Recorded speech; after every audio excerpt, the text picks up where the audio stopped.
All right. I think this thing works. Holy cow. I'm amazed and delighted. Hello, Tim. Hello, Eric. Hello, Ron. Dad Bod Medic Nate. I gotta hear the backstory on that name. I've just got to. That is just too much. Dad Bod Medic Nate. Echo, thank you very much. Let's see. That guy got turned on somehow. Let's go check. I was playing with audio today. I got audio in the echo. All right, let's see. Got it at a desk. Main shot, browser clock. What about triggers? Audio off on the boom. Audio on the desk. That should be correct. Not sure how that other audio got on. Well, there we go. Hello, John. John says I have an echo. Eric says I have an echo. Bill says I have an echo. The question is, do I have an echo? Do I still have an echo? Still have an echo. What I do have is I've got 1, 2, 3, 4 monitors. Well, 3 monitors and a phone in front of me showing my video, and all 3 of them have different colors. Holy cow. Still have an echo. Okay. Oh, you know where it is? I bet. Let's see. Right there. How about that? Is that better? That's better. Let's see. Let's make sure we've got that fixed. Because I've got a vMix call that I'm working with right now that, yeah, whenever I go live with that, it should turn the audio on, but I didn't have it on. It's good now. Okay. Thank you very much. Bill Connor. It's good to see you, my friend. Well, I don't see you, but you see me. I don't know if that's better or worse. John, how are things down in the Caribbean? Do you guys call it Caribbean or Caribbean? It just, or maybe you just don't call it at all. Maybe you just say, is it St. Thomas? I don't remember. Isn't that terrible? Good day for Mississippi. It's a good day for the Gulf Coast. It's beautiful around. Yeah. So he writes, Caribbean. Oh, I love that sense of humor. We have to get John on the show sometime. John, will you come on the show and we can do a show about your setup there at the church? I think that would be so much fun. St. Croix. So it's Caribbean and St. Croix. Is that right? It's like the old trick is if you don't know how to pronounce something, pronounce it so badly, intentionally, that people feel sorry for you and they correct you. And you can pretend like, oh yeah, I was just pretending I didn't know how to pronounce St. Croix. So there we go. Oh, shouldn't be advertising, should I? That's the local corner market. Hello, Clint. Welcome, glad to have you. I got a notice that a message is being held for review. And let's show it. Where is it? I guess it's already come and gone. There we go. All right. Well, we're good. We're good. Clint, glad to have you. Clint's representing Kentucky today. Glad to have you from Kentucky. How are we doing it? I got to move that clock. Actually, I have a clock in front of me. You know what I have is I have air conditioning running. Hang on a second. I got to get rid of this air conditioning. It's freezing.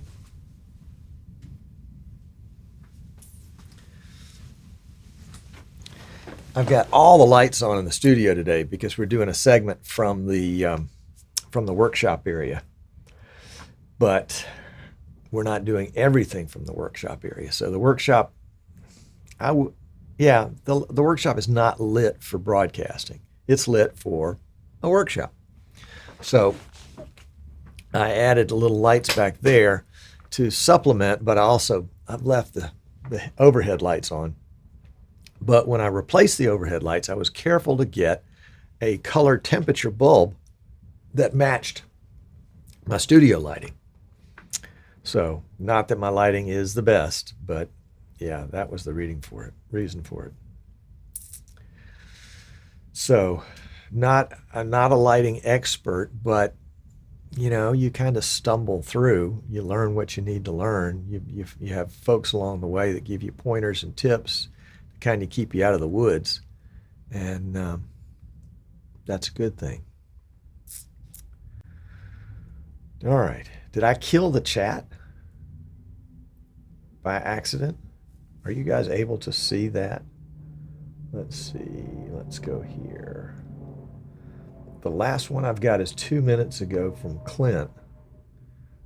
And it asked me in this little YouTube Studio work screen, desktop, I guess. I was kind of monitoring the chat there. And it said one was being held, a comment was being held for review. And so I clicked something, and I haven't been able to see the chat ever since. What if I say something?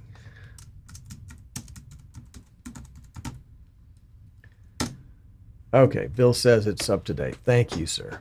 There we go. Now I'll stop worrying about it. So, yeah, cool stuff to talk about today. vMix 25. Are you ready? Is that going to be cool or what? We're going to finish up, well, at least have part 2 of our build a streaming PC from spare parts today. So if you're following along with that, that'll be fun. And then that'll probably be it.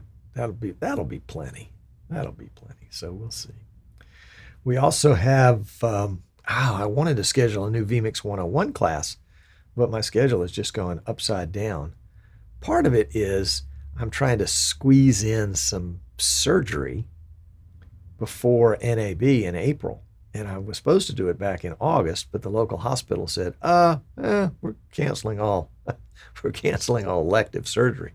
It's just a knee replacement, so it's not anything life-threatening, at least I hope. But it is going to take me some time to recover from it.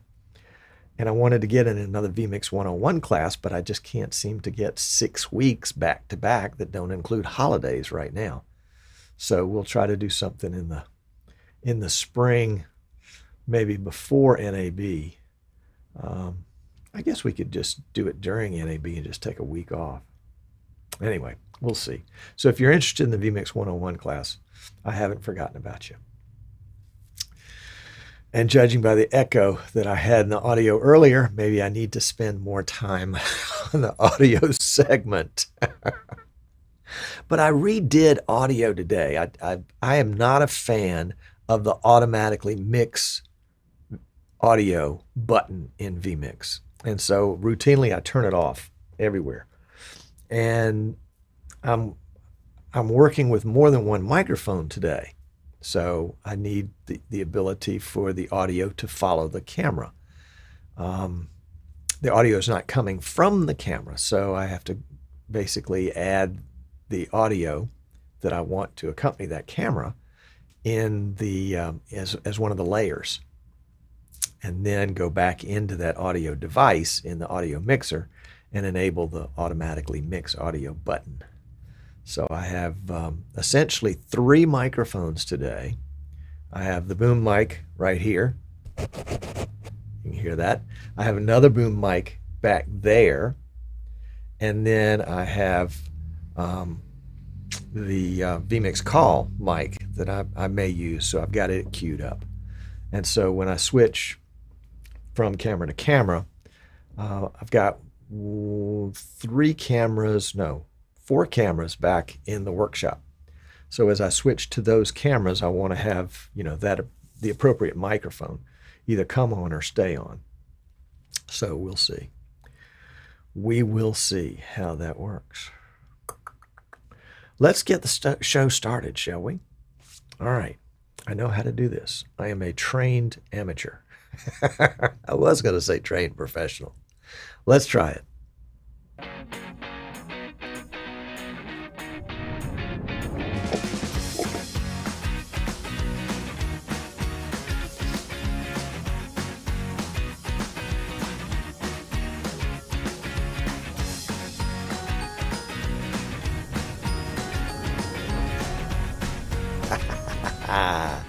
Well, hello and welcome. I'm Tom Sinclair. This is Streaming Idiots. You've arrived at the end of the internet, and we're sure glad you're here. Interesting show today. Just a tad. If this is the first time you're joining us, Streaming Idiots was created because I said, gosh, I'm such an idiot, but I just love this live streaming thing. But every time I turn around, I screw up. And as time went on, I screwed up obviously less and less and less and learned more and more and more. And I realized, there are a whole bunch of folks that are in the same category as me who really have a passion for this technology, who can, have a vision for what it can do for them or for their church or for their sports team or their school or their community. And they're going to make mistakes along the way, and they need a safe place. We can all be snowflakes together, right? A safe place where we can go and share our successes and learn from our failures. And so the Streaming Idiots show was born. And Jan and Marie have been just a real blessing. They started the Streaming Idiots Facebook group with the goal that, maybe after a couple of months, we can have 40 members. Last time I checked, it was over 5,000. So if you're not a member of that group, we'd love to have you on Facebook. Just do a quick search for Streaming Idiots and put in a request. We'll take you. We have a pretty low bar for acceptance. But we're glad you're here. Michael Quist is here. Otis is here. Goodness gracious. If you can't be here on time, just show up whenever you can. That's all right. So Streaming Idiots, yeah. Yeah, you're an idiot, you feel like an idiot, this is the place to be, because we're going to talk about live streaming. And some of it'll be high and some of it'll be low. I mean, some of it'll be complex and complicated. Some of it's going to be really simple. But, the idea is to reinforce what you already know and then stretch you into the areas where you're not real comfortable. So we'll do some of that today and some of it next week and some of it the week after that. I'm really excited about today's show, but before I get too far into it, I do want to bring up again the fundraiser in memory of our friend Martin Steed. I brought up the browser page. Let's see if we can bring it up here. Yeah, this is it.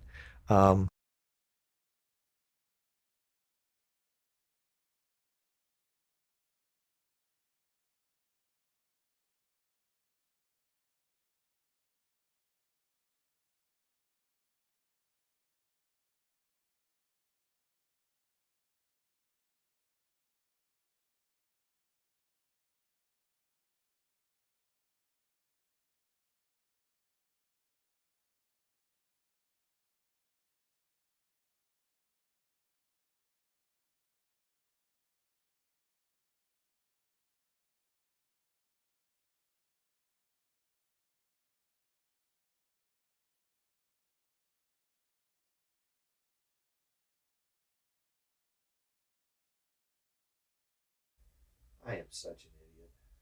Thank you. I am such an idiot. So basically everything that I just said was blank. I'm an idiot. I was playing with the audio before. Did I turn it on? Yeah, okay. I was playing with the audio beforehand and explaining at the very beginning of the show about idiots. The sound went away. I'm back. Okay. So when I turned to the page, it must have turned the audio off. Yeah, that's that doggone automatically mix audio button. So if I go back to the page, I have to turn the audio back on. Okay. So the idea was of a fundraiser. This is a company called Just Giving. I think they're located in the UK, and they're doing the fundraiser for Well Made, which is an outfit for adults, and I think probably teenagers too. They have special needs. Martin worked with them really closely, and they loved him, and he loved them. And we have raised 455 pounds out of 1,000 pounds that were desired. And the idea was Not that there was a specific goal, but that it's a great opportunity to show your appreciation for Martin. Now, if you didn't know Martin, I understand. Don't feel pressure. But if you'd like to honor somebody that had a real cool contribution to the live streaming world, a gift of any kind would put your name on the list. And the more names we get on the list, I think the better. So let me bring up a QR code here that you can scan. And this will take you. Nope, that won't take you there. Sorry, let me take that one off. We've got a QR code here somewhere. Let's find it. There it is, right there. That QR code will take you to the website that I just showed you about Just Giving. So use your camera. You can come back to it later on. Scan the QR code. That'll take you to the website you just saw. And you can make a donation of any size. Would be appreciated. Okay. Now, here's the other thing. Can we turn this back on for a second? Yeah, there we go. You notice I've moved this QR code up here. And, I'm a slave to YouTube. What can I say? But apparently YouTube will allow me to put a little subscribe button right down over here after the fact. It doesn't show up right now. At least if it does, I don't know how to make it be there or make it go away yet. I'm still learning. This is all a lifetime learning experience. It's really fun. Anyway, if you haven't subscribed to the YouTube page, I'd love you to do it right there or there in the future, one of the two, so that you can get notified of videos that we're going to do in the future. But didn't mean to get into that. What I meant to get into was vMix 25. All right. vMix 1, I don't know that it ever officially existed under the name vMix, but there was a version 1 of the software. And come Christmas time, I'll tell you the story on that one if you don't already know where vMix came from. The vMix 1, 2, 3, 4 were probably all kind of internal, handed out on floppy disks to friends by Martin Sinclair down in Australia. I don't know why we say down. Why don't we say up? Who knows? It's an orientation thing. All the globes are upside down, right?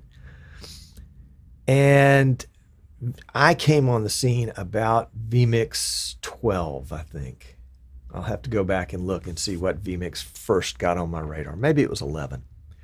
But the idea was that vMix would come out back then, would come out with kind of major features in one, and then the next update would have lots of cool minor stuff, and then another major feature in the next update at that. And so we went, 14, 15, 16, 17, 18, 19, 20, 21, 22, 23, 24 is where we are now.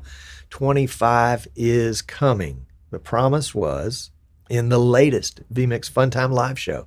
If you haven't seen that, go to YouTube and just Google vMix, and then that'll take you to the vMix site. And then you can watch the latest vMix Funtime Live show with Martin and Tim. And Heath, by the way, Heath's doing a great job there. He's an up and coming streamer. Keep an eye on him. He's doing a lot of the new tutorials for vMix. So vMix 25, they introduced and revealed the feature set. If you missed the show, I'm going to tell you the feature set, and then I want to comment on one of the features because I hate it.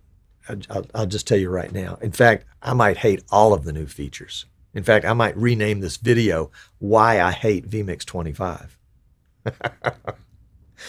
The features are something called LiveLan, and that's the one I'm going to talk about, so I'm not going to do anything more than recognize it right now.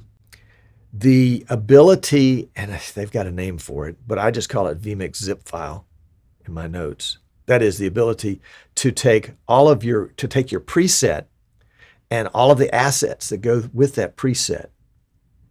Graphics, lower thirds, videos, and I think all your settings. So all your settings, everything, and bundle it up into one giant vMix zip file,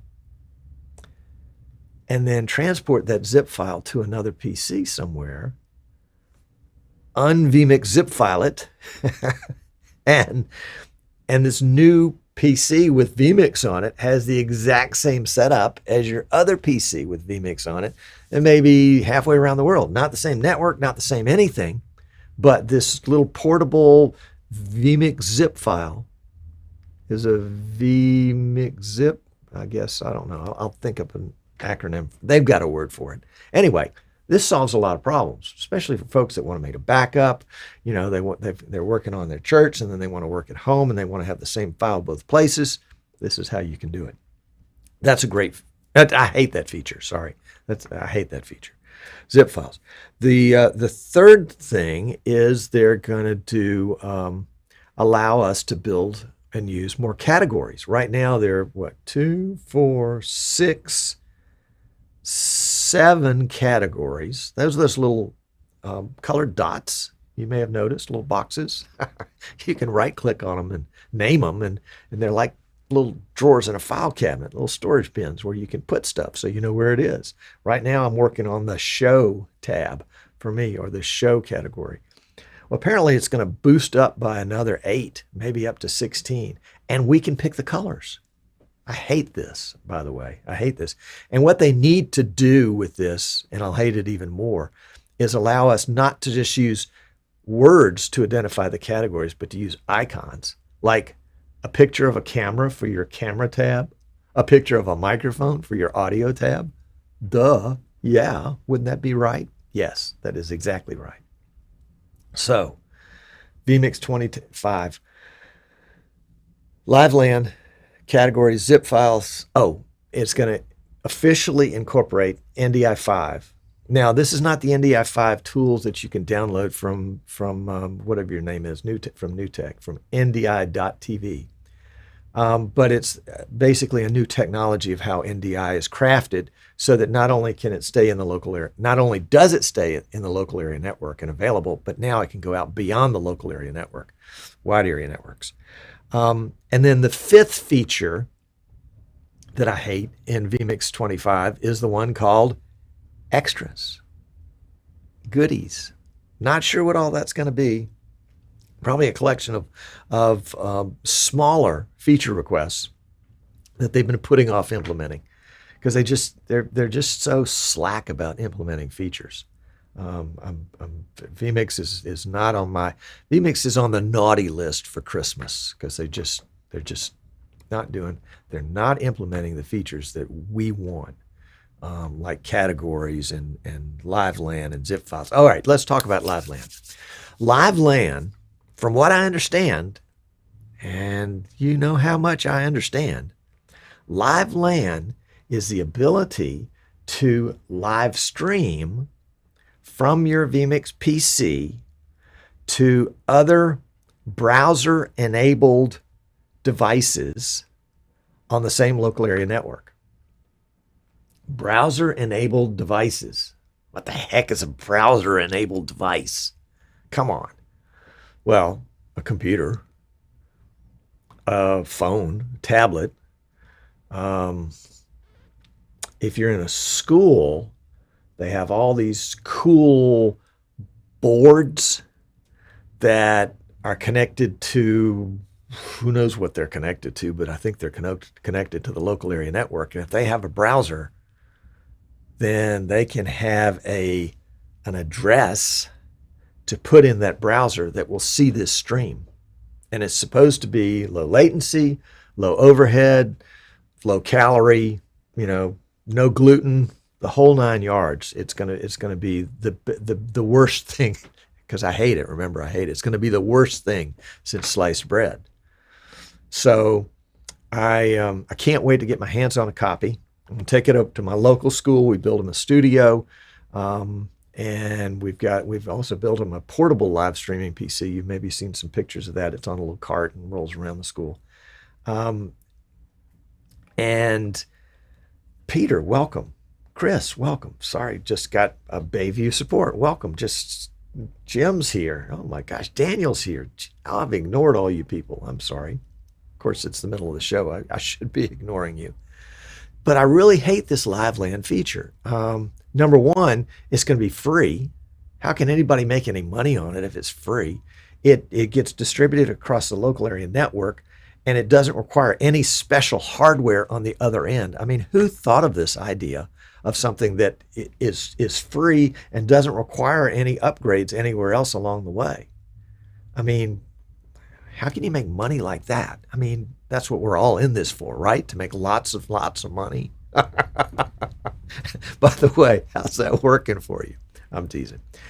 LiveLan is going to be absolutely remarkable, I think. Now, the key is going to be, of course, if the IT infrastructure in the school or whatever the organization is, church or hospital or whatever, will allow that. And we'll once I get my hands on a copy, I can play with it locally and get the local school IT guy, in on it, and we can see, if that's the case, it's going to solve a ton of problems for the school. Right now, here's what the local school is doing.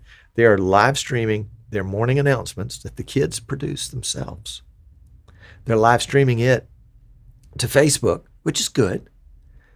And then each teacher in each classroom has to get their Miracle Board, log into their Facebook account, because there's no looking at Facebook without being logged in, so that they can get the morning announcements. And so, you're doing the live stream out, and then you're doing, 100 streams back in, burning up lots of internet bandwidth. And if you could do the same thing and just use the same local area network, you wouldn't have to burn up all the internet bandwidth. I mean, I don't know that there would be a savings there, but there would be an economy of value, I think, in terms of just resources. I'm not using resources you don't need to use.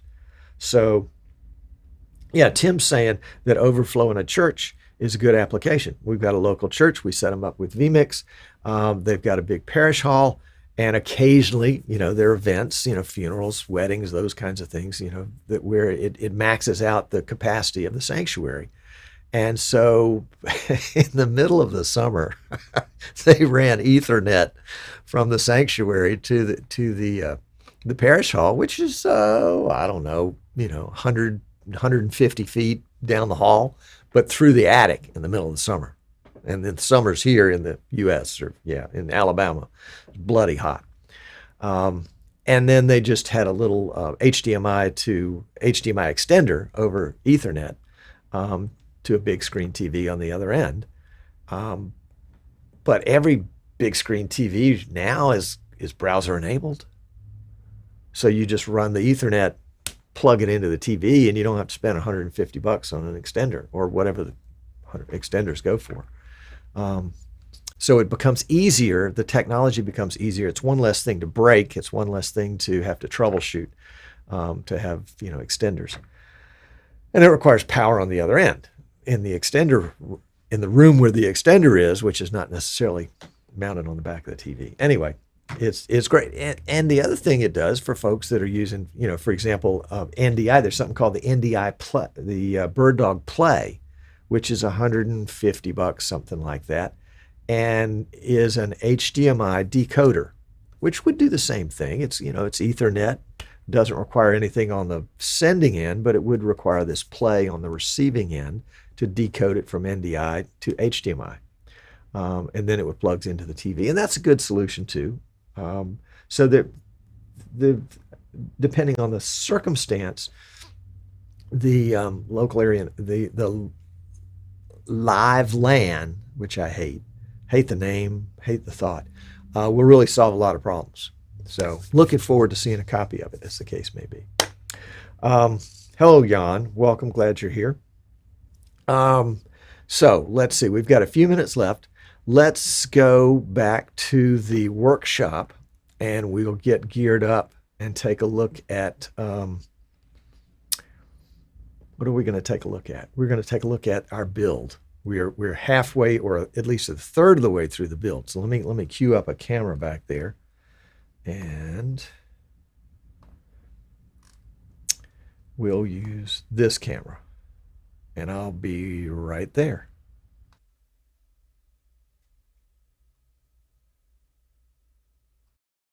Oh, you know what? We'll use this camera, and we'll walk back there together. Shall we? I'm going to bring this keyboard and mouse so I can operate vMix from the other room. So let's walk back there together.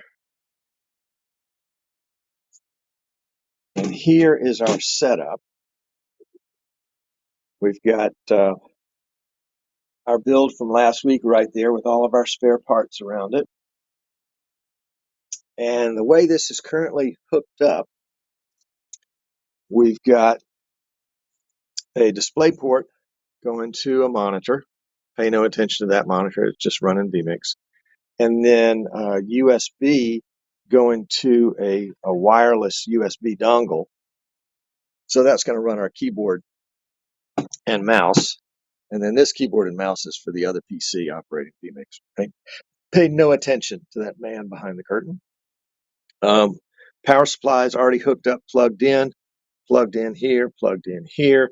Got the CPU and CPU fan. We did all that last time. We've got two 4 gigabyte sticks of RAM, give us a total of 8. We've got a AMD. Well, I've got a graphic. I'll tell you what all this stuff is in just a second with the graphic. But we've got a video card, a solid state drive, a hard drive, and then necessary cables. And we're going to try to get that installed right now. So let's switch over to another camera.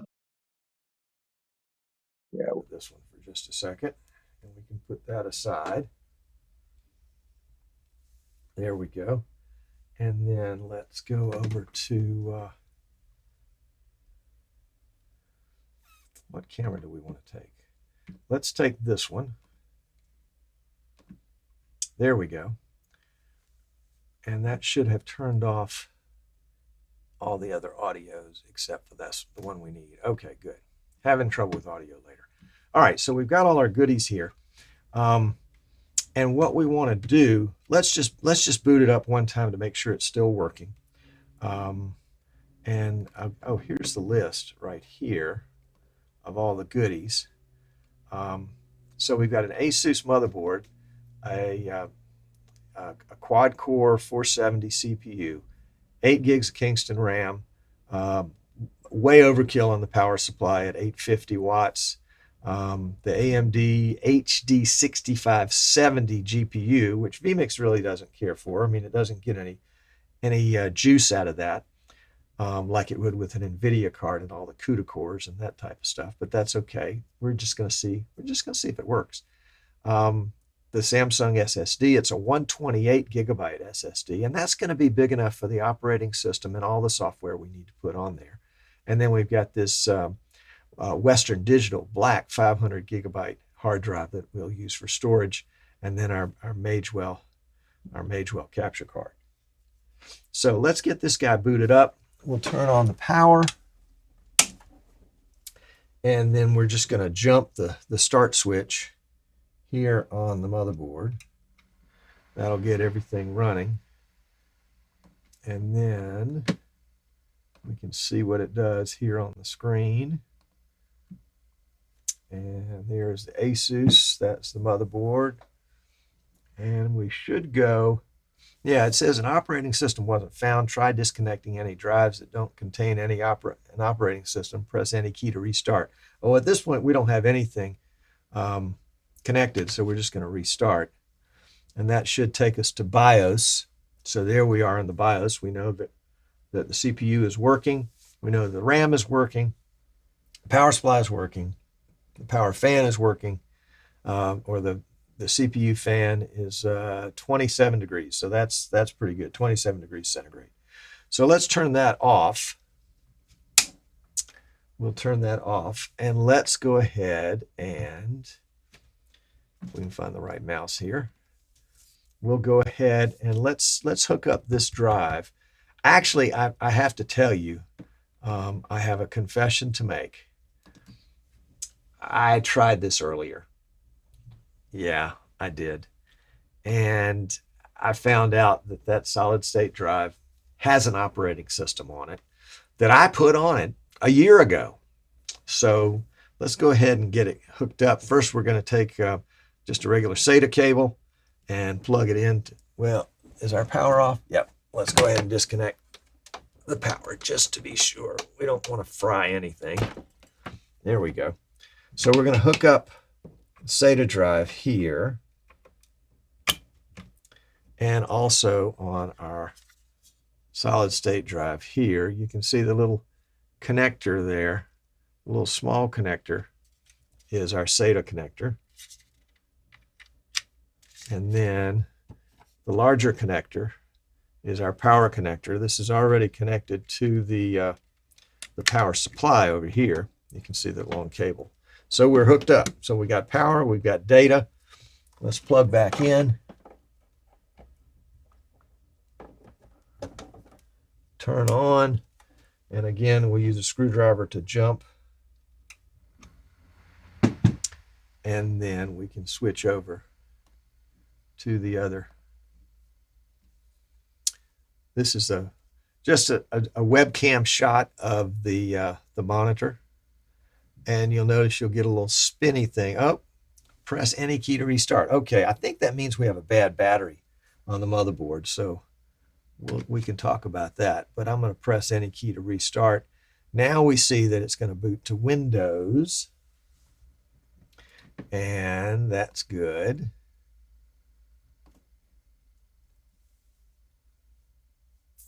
And we're in Windows. Boom, there we go. Let's see. Yeah, have I got a mouse? Yep, you can see my mouse. So we got mouse. And I don't think we have any drives other than this drive. Oh, this drive right here is the little USB drive I've got plugged in on the side. So that really doesn't count as a drive.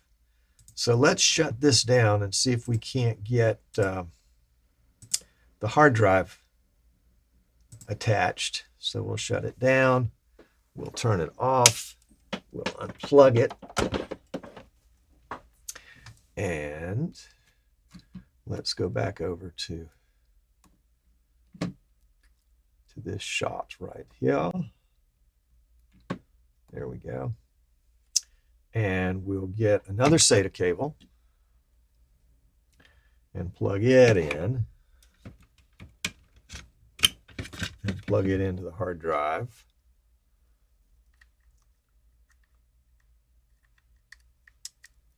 And then plug the hard drive into power. And you notice this power cable has got lots of outlets on it, lots of connectors.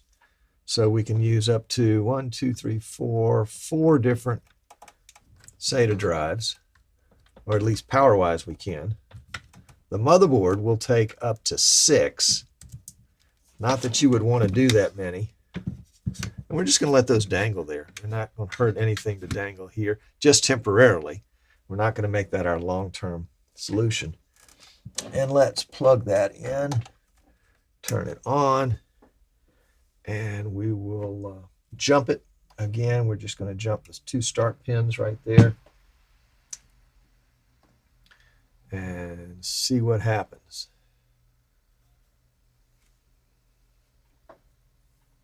We also may have to go into the BIOS and just make sure that it's looking for this solid state drive, because it's coming up with the fact that it says you don't have a drive attached with an operating system. And then when I press the enter key, well, up it comes. So if you're building a system and things don't, and you're getting weird messages, sometimes you just have to ignore them. Okay, so now we're back at the operating system, and we want to go into Windows Explorer and check, let's see, this PC, and there is our second drive. Now, if you're putting a brand new drive on, you'll want to go into Device Manager, and what I did was I right-clicked the Start button, and I went to, not Device Manager, excuse me, Disk Management. And if I have a brand new drive on here that this machine has never seen, it'll pop up and tell me, said, oh, we don't know anything about this drive. And it'll give me an opportunity to format it and get it straight. So it's showing 3 drives. The C drive, which is 128, well, it says 120 gigabytes. And then the D drive, which is the hard drive, at about 500. And then my little USB thumb drive at 7.5 gigs. All right, so everything looks good. Everything's healthy, happy. and feels terrific. So let's cut that out and let's have a go at the video drive, the video card. Now, I'm not connected to the internet right now, and I don't have any drivers already installed for this guy. So it doesn't matter. Let's turn off the power supply. We'll unplug it, and we're going to take our little video card here. Now this video card will do VGA, HDMI, and DVI. And typically we would put it in the slot closest to the CPU. You can see we've got a long slot here, an X16, and then two X1s, and then another X16. And we want to put it in the one closest to the CPU. Now it's got this extra little tab on it, so I'm going to have to maybe let this hang off the edge of the desk. Normally I'll build these actually on top of the old case. Not the case, but the box that it came in, and that'll give me enough height to get off the edge here. There we go. Now, generally by doing that, in most BIOSes, it will disable the normal connections for video and favor these. So we're going to disconnect here. We've got a little DisplayPort adapter on the end of this cable. So that's the DisplayPort there, but we've got DVI here. So we're just going to take the DVI off. And these little adapters are nice to have, you know, depending on what your monitors are and on what your video cards are. But that's DVI there. We'll plug that in here, and we'll go ahead and give it a couple of turns on the top one just to make sure it doesn't pop out while we're doing anything. So that's connected. It doesn't have a power connection. The newer cards that you'll see will probably require auxiliary power. So let's go ahead and plug her back in. Turn her on, jump her off, and see if anything appears on our monitor. Is this going to work? Yes. Okay, we've got video. And it's using just a generic, well, when the point comes that it boots to Windows, press the enter key. It'll be just using a generic driver. We'll have to go get the right driver for this one. All right, somehow we're doing disk checking, so I'm going to skip that. Not sure where that came from. And our resolution is not as keen here as it was before. So let's go to the next step. Let's plug in some Ethernet. And you notice I haven't done that before. Had we had to run Windows, I would not have had Ethernet plugged in at all, because I don't want Microsoft to start asking me a bunch of questions that I have to answer and commit to long term, like signing into my Microsoft account. I can install Windows, can't activate it, but I can install it without having to have Ethernet. And I don't want to log myself personally into every PC I build, so I'll let my client do that. So we're just going to take this, we're just going to plug it in right now while the system is on. And can we move our camera just a hair? There we go. So we're just going to plug that rascal in. And when we do, we're going to be asked a question. Do we want to allow this PC to be discovered by other PCs and devices on this network? We're going to say yes. And we're going to see down here that this icon has changed from a world to network access. So we now, if we go to any website, oh, your clock is behind. That's because my clock says December 9th, 2020. vMix can't establish a connection. So let's fix the date and time. We probably need a new battery. We'll put that in a little bit. Let's just sync. Okay. Restart to repair drive errors. Well, we're not going to do that. let's finish setting up. We're not going to do that. And let's just make sure we've got access to the internet. So we'll try vMix again. There we go. Okay, we're good. All right. So we've got a PC that is functional. And, you know, the next thing that I would do at this point, where's my mouse? There we go. The next thing that I would do at this point is update Windows. And since this, well, even if I just installed it, I would still go through the update process, because even if you download the Windows Media Creation tool from Microsoft today, it doesn't have every update that's available today on it. And it doesn't know what your hardware is until you install it, and then it'll determine what updates it needs specific to your hardware. Let's just take a look and see what we might have to do in order if we're going to do an update. So we're going to go to Start down here in the bottom left corner, select Settings, and then go to Update and Security. It says down here at the bottom, Windows isn't activated. Activate Windows now. Well, we're not going to do that because we don't know who's going to get this PC. And I think currently we've got it set up for Windows. Is it Windows Home? We'll come back to the screen in just a second. Let's go to Systems, About, and Windows Home. Yep, and it was installed on December 7th, 2019. Wow, that was a while back. Okay, so let's go back to Windows Update and Security. And we can see that we've got 1, 2, 3, 4, 5, 6, 7, 8 updates, plus some optional updates.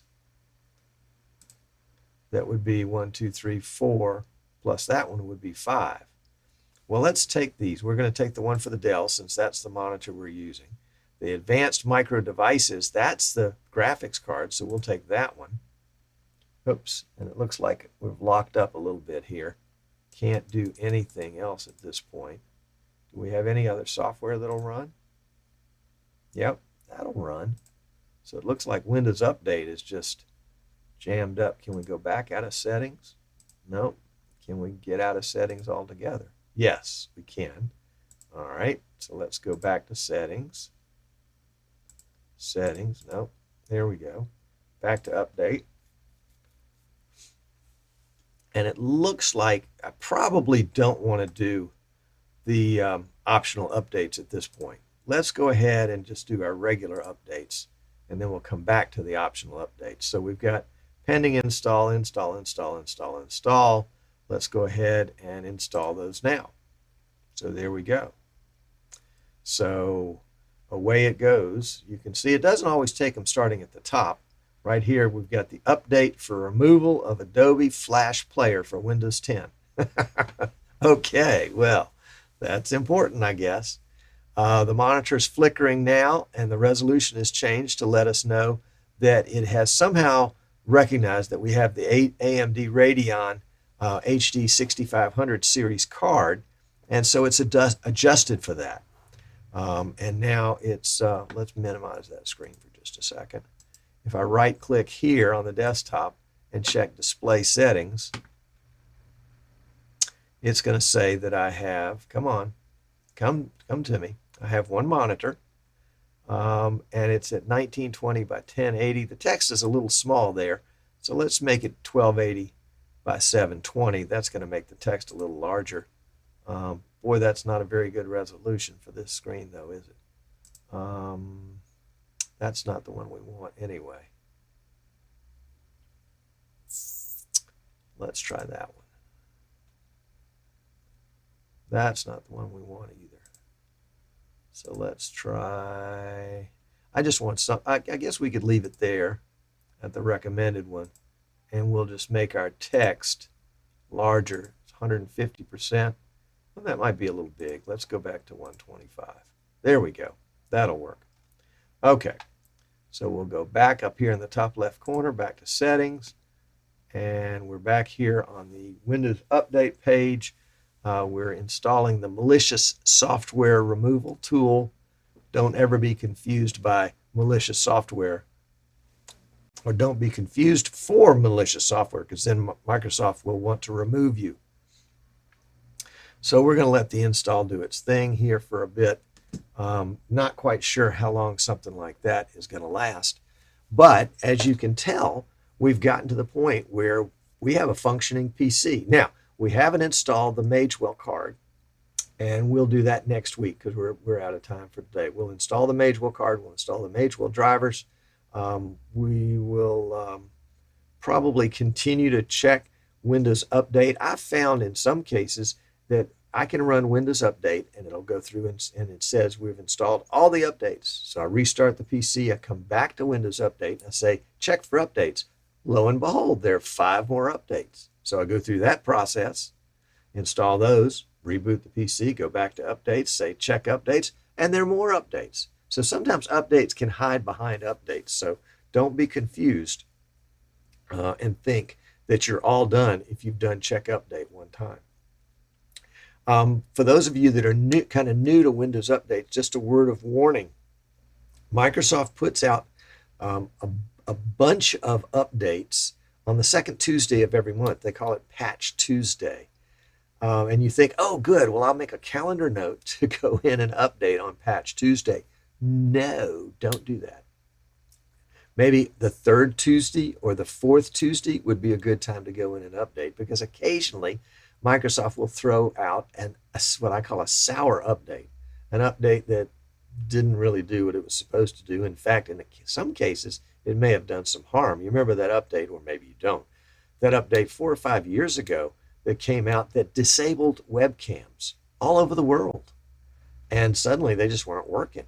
And it took, I know in the live streaming world, it took us probably 3 or 4 days to figure out which update it was that caused that to happen. And when you uninstalled that update, then everything got back to normal. And then Microsoft fixed it in another week or two.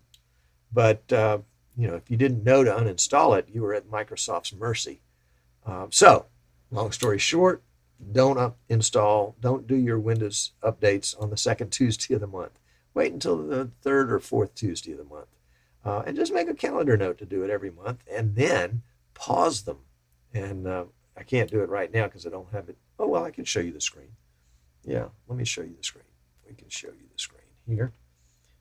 And you can see right here where my cursor is circling, you can pause updates for 7 days. And you can actually click that button 5 times. So you can pause updates for 5 weeks. So you can have them paused until the week that you want them to run again. And you can either initiate it or let them happen automatically.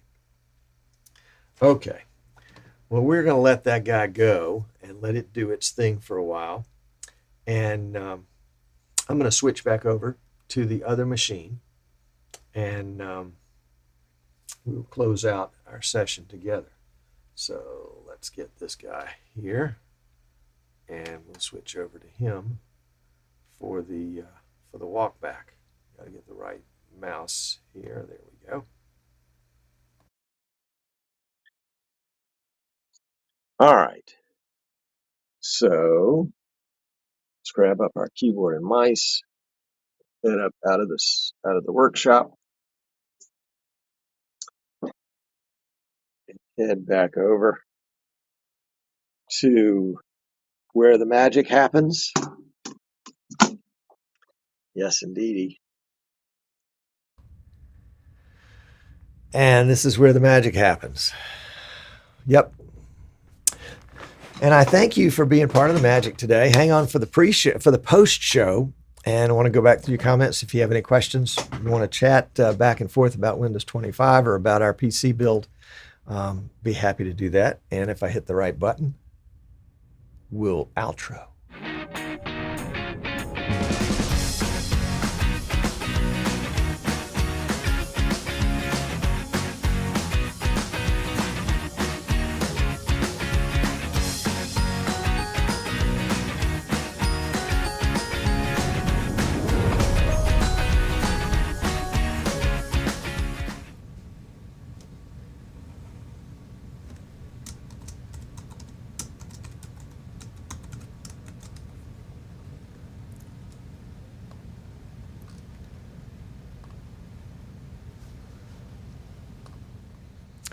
All right. All right. Let's see here. We have the right mic? Nope. There we go. That's the right mic. We'll get this mic thing straightened out sooner or later. So, what do you think? What do you think? Dad Bod Medi Nate says he built his church's PC off of Streaming Idiot's recommendations and got 4-port capture card from Tom. Yay! Thank you. Been using it for a year now and it's worked flawlessly. Well, that's great. That's great. Hello, Daniel. Glad you're here. I've got the vMix, what do you call that stuff? vMix Social. Thank you. vMix Social set on auto. So it runs through, I think, at 9 seconds between comments. So I think it takes the last 12 comments and circulates them. Yep. So Jan is sharing his knowledge again. Thank you so much.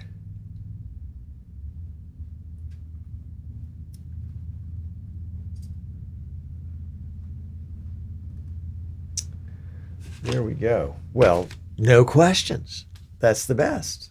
That means you guys know more than me. It's all right.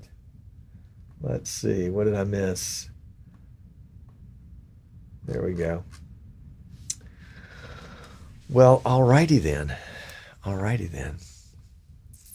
We will cut out and go back to work because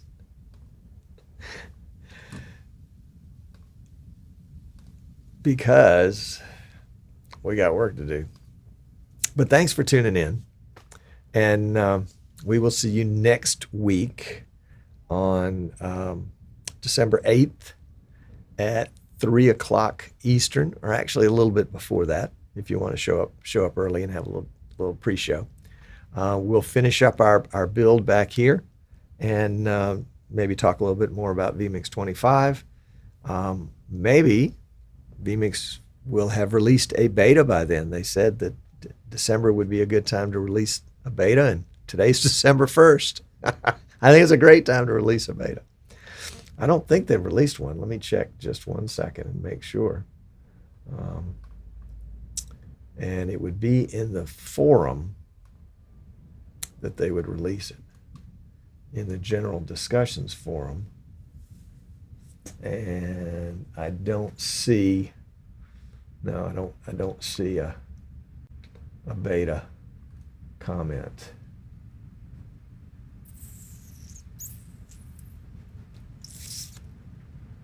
Nope. So, not yet. Not yet, but that's okay. It will be soon enough. It'll be just in time. It won't be late. But it will be a beta. So unless you're an idiot, you shouldn't use it for live production because it's a beta. And you never know what's going to happen with a beta. Anyway, that's it, folks. That's it. So we will be back next week at this time. Thanks for watching.